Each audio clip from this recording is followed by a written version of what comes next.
आप सुन रहे हैं चकिया की डायन की खौफनाक कहानी सिर्फ और सिर्फ प्रतिलिपि एफएम पर। बलिया से 100 किलोमीटर दूर बसे चकिया गांव में रात 9 बजे के बाद कोई अपने घर से बाहर नहीं निकलता था और उस बूढ़े बरगद के पेड़ के पास से तो कोई दिन में भी नहीं गुजरता था, क्योंकि गांव में फैला था एक डायन का खौफ।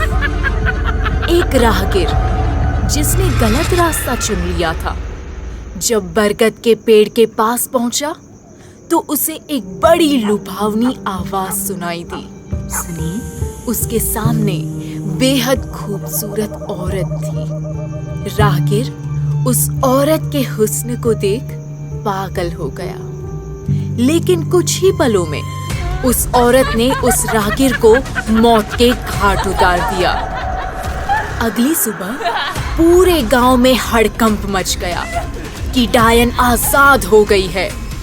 दूसरी तरफ अभिमन्यु नाम का एक रौबदार पुलिस वाला इन मौतों की गुत्थी सुलझाने के लिए चकिया गांव के लिए निकल चुका था। भरी दोपहर में एक बस बलिया के बस अड्डे पे रुकी और उसमें से करीब 6 फीट लंबा आदमी बाहर निकला। उसने एक कसी हुई शर्ट पहन रखी थी और आंखों पे काला चश्मा लगा रखा था। उसका नाम अभिमन्यु था और वो करीब 28 साल का एक युवा पुलिस ऑफिसर था।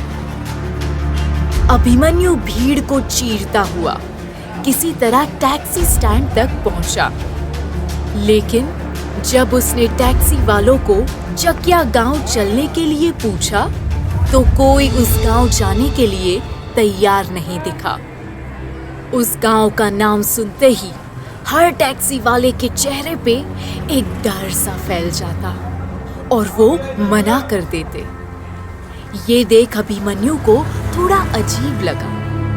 काफी मशक्कत के बाद अभिमन्यु को एक मजबूर टैक्सी वाला मिला जो बलिया से चकिया जाने के लिए राजी हुआ, लेकिन 2 गुने किराए की शर्त पर। टैक्सी चली तो ठंडी हवा के झोंकों ने अभिमन्यु को एक झपकी लेने पे मजबूर कर दिया। उसकी आंख लगी ही थी कि उसका मोबाइल बज उठा। उसने देखा तो मोबाइल स्क्रीन पे उसका कलीग विनीत का नाम फ्लैश हो रहा था। उसने कॉल रिसीव किया और मजाक में ताना मारते हुए बोला, साले कभी चैन से सोने मत देना। उधर से विनीत हंसते हुए बोला, जैसे तुम्हें चकिया गांव में बड़ी चैन की नींद मिलने वाली है, और करो रेड, फिर इनाम में ऐसा ही गांव मिलेगा जिसको मैप पे भी नहीं खोज पाओगे। ये बोल वो जोर जोर से हंसने लगा। अभिमन्यु बोला, अगर एक और रेड करनी पड़े तो वो भी करूंगा, फिर क्यों ना मुझे बरमूडा ट्रायंगल जाना पड़े। एटलीस्ट मैं अपना हर काम ईमानदारी से तो करता हूँ, बाकी टीम की तरह डरकर या किसी के दबाव में आकर नहीं।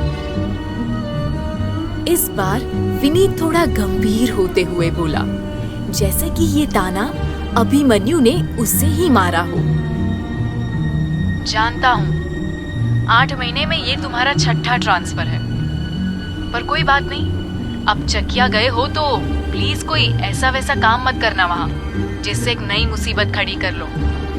बाय द वे, सुना है तुमसे पहले 6 लोगों ने यहाँ जाने से मना कर दिया था। लोग कहते हैं ये गांव थोड़ा अजीब किस्म का है और मर्डर्स भी वहाँ अजीब तरीके से हो रहे हैं। राज क्या है इसका? और लोग तो कहते हैं कि वहाँ किसी। विनीत अपनी बात पूरी कर पाता उससे पहले ही अभिमन्यु उसकी बात काटते हुए बोला, स्टॉप इट विनीत, इन सब डायन चुड़ैल की पिछड़ी सोच वाली बातों पे तुम कैसे विश्वास कर सकते हो? और वैसे भी मुझे चकिया की हिस्ट्री और जियोग्राफी में कोई इंटरेस्ट नहीं है। मैं सिर्फ उन मर्डर्स की जड़ तक पहुंचना चाहता हूँ। अभिमन्यु के मुंह से डायन चुड़ैल का नाम सुनकर ड्राइवर के माथे से हल्का पसीना टपकने लगा और आंखों में डर दौड़ गया। इधर विनीत बोला, all the best my friend. और मजे लेते हुए बोला, और अगर तू डायन से जिंदा बच गया तो उम्मीद है जल्दी मुलाकात होगी। इसके बाद विनीत ने बाय बोल के फोन कट कर दिया। अभिमन्यु ने फिर से अपनी आंखें बंद कर ली और सोने की कोशिश करने लगा। गाड़ी धीमे धीमे चकिया गांव की तरफ बढ़ती रही और देखते देखते मील के पत्थर भी कहने लगे कि चकिया गांव में आपका स्वागत है। अक्सर लोगों को अपने गंतव्य पे पहुंच के बड़ी खुशी होती है, मगर गाड़ी के ड्राइवर को देखकर बिल्कुल विपरीत प्रतीत हो रहा था, मानो उसे कुछ बहुत बुरा होने का अंदेशा हो रहा हो।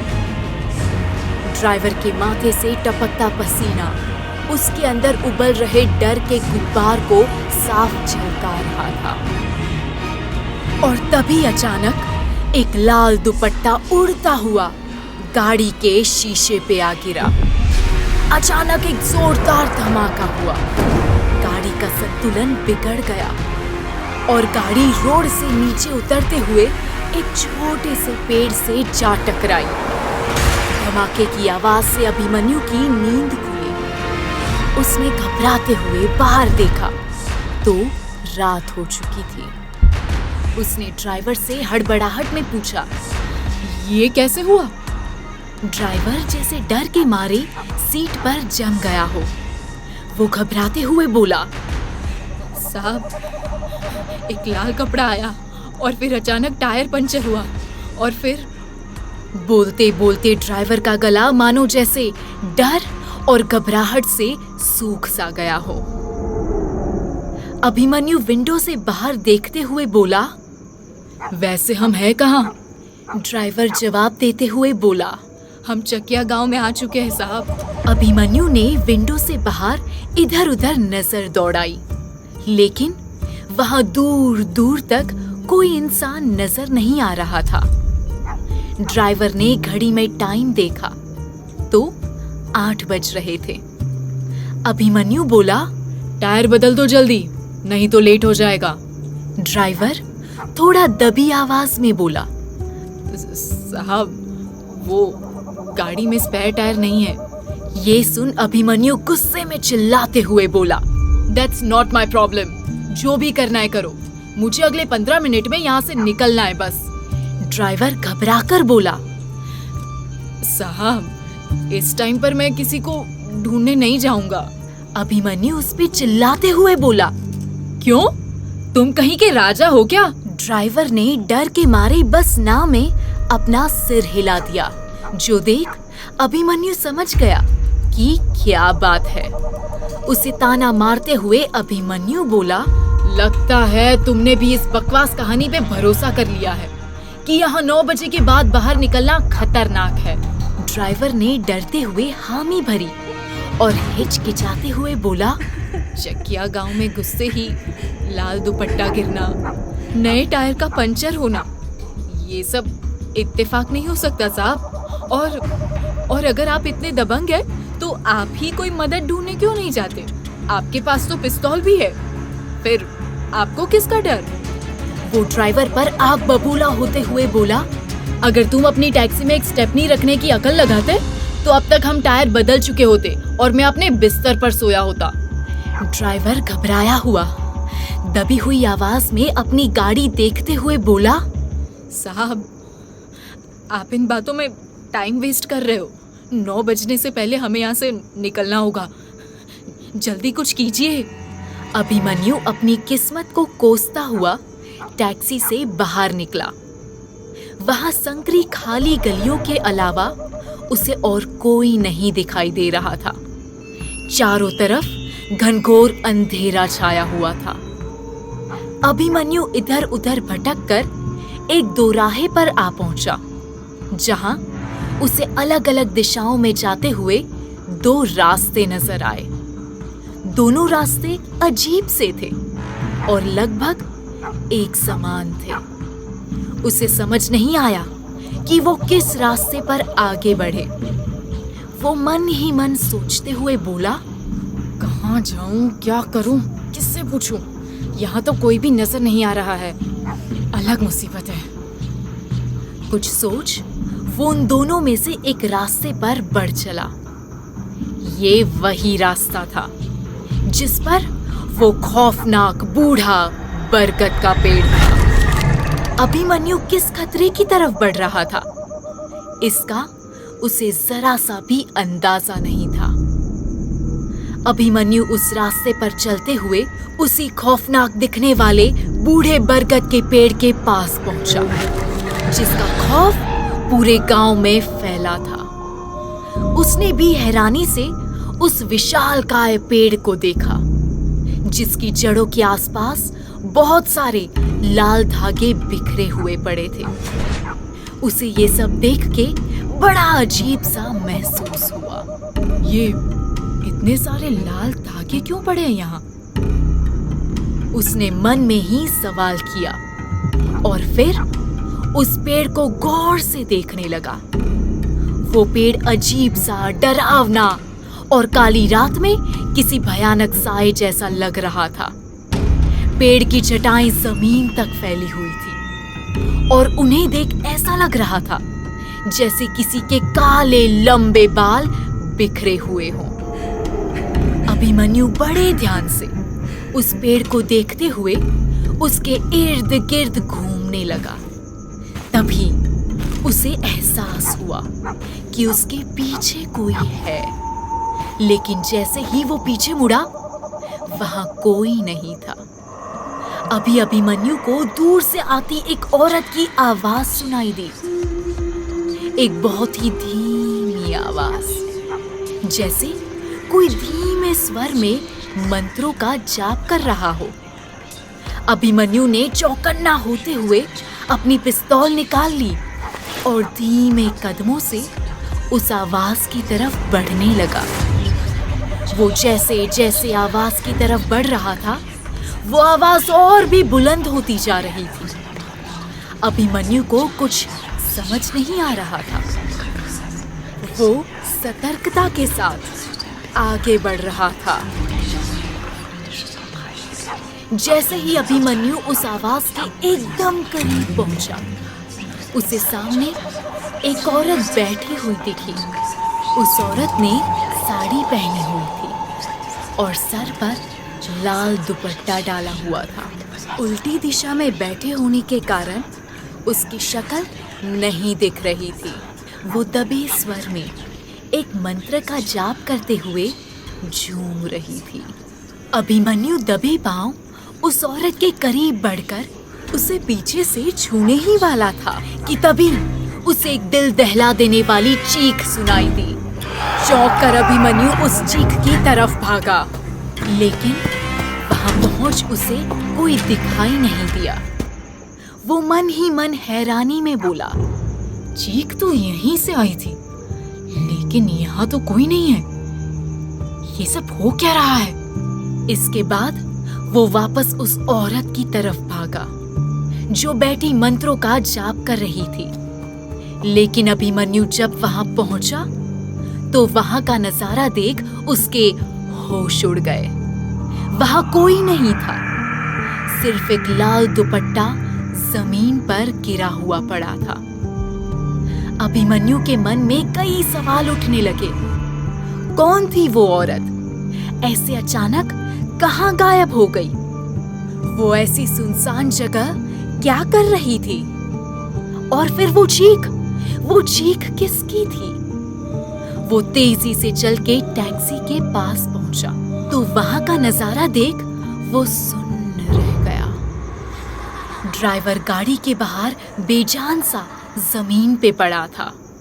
अभिमन्यु ने जल्दी से उसकी नब्ज चेक की तो वो चल रही थी। उसने थोड़ी राहत की सांस ली और तुरंत ही गाड़ी के अंदर से पानी की बोतल ला ड्राइवर के मुंह पे पानी की कुछ छींटे मारी। कुछ ही पलों में ड्राइवर को होश आ गया। अपने सामने अभिमन्यु को देख उसने अभिमन्यु का हाथ पकड़ लिया और फूट फूट के रोने लगा। ये देख अभिमन्यु हैरान रह गया। ड्राइवर रोते हुए बोला, साहब प्लीज मुझे यहाँ से ले चलो, ये जगह ठीक नहीं है साहब।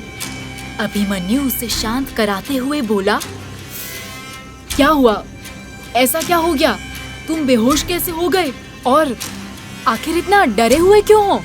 ड्राइवर खुद को संभालने की कोशिश कर रहा था, लेकिन डर से उसका पूरा शरीर कांप रहा था और जुबान लड़खड़ा रही थी। वो कांपती आवाज में बोला, आप जब चले गए थे तब मैं गाड़ी में ही था।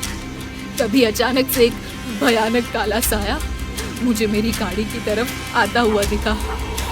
वो साया मेरे इतना करीब आ गया कि एक पल को लगा कि अब तो मेरी मौत पक्की है। डर के मारे मैं जोरों से चीखने लगा और फिर अचानक से वो साया गायब हो गया। ये सुन अभिमन्यु सोच में पड़ गया। उसे कुछ समझ नहीं आ रहा था। वो अजीब सा बरगद का पेड़, नीचे बिखरे मोटे लाल धागे, लाल दुपट्टा ओढ़े उस औरत का अचानक गायब होना और फिर ड्राइवर के पास एक काले साए का आना। आखिर चक्कर क्या था? इन सब घटनाओं से इतना तो अभिमन्यु समझ चुका था कि ये चकिया गांव अपने अंदर कई सारे राज दफन किए हुए हैं, जिनको एक एक करके उसे उजागर करना था। वो सोच ही रहा था कि तभी उसका मोबाइल बज उठा। मोबाइल पर टीआई दशरथ दहिया का नाम फ्लैश हो रहा था। 50 वर्ष के दशरथ दहिया चकिया गांव के थाना इंचार्ज थे। उनको पुलिस की नौकरी में इंटरेस्ट कम, लोगों की प्रॉब्लम सॉल्व करने में ज्यादा था। अभिमन्यु ने फौरन कॉल रिसीव की और बोला, जय हिंद सर, ये आपने कहाँ लाके पटक दिया सर जी? टीआई दशरथ अपने घर में खाना खाते हुए बोले, क्या हुआ भाई? तुम तो 2 घंटे पहले पहुंचने वाले थे।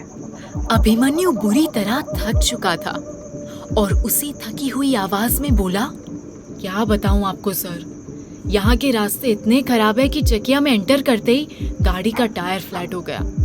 किसी को ढूंढने निकला तो एक मक्खी तक नहीं दिखी। इंसान तो बहुत दूर की बात है। वापस आया तो ड्राइवर बेहोश पड़ा था, अब भी होश में आया है। दशरथ ये सुनकर हैरान रह गए और बोले, ड्राइवर बेहोश हो गया? लेकिन कैसे? अभिमन्यु बोला, वो सब मैं आपको फुर्सत में बताता हूँ, फिलहाल तो उसे यहाँ से निकलना है इसी वक्त। ये सुन उधर से दशरथ ने पूछा, कहाँ हो तुम अभी?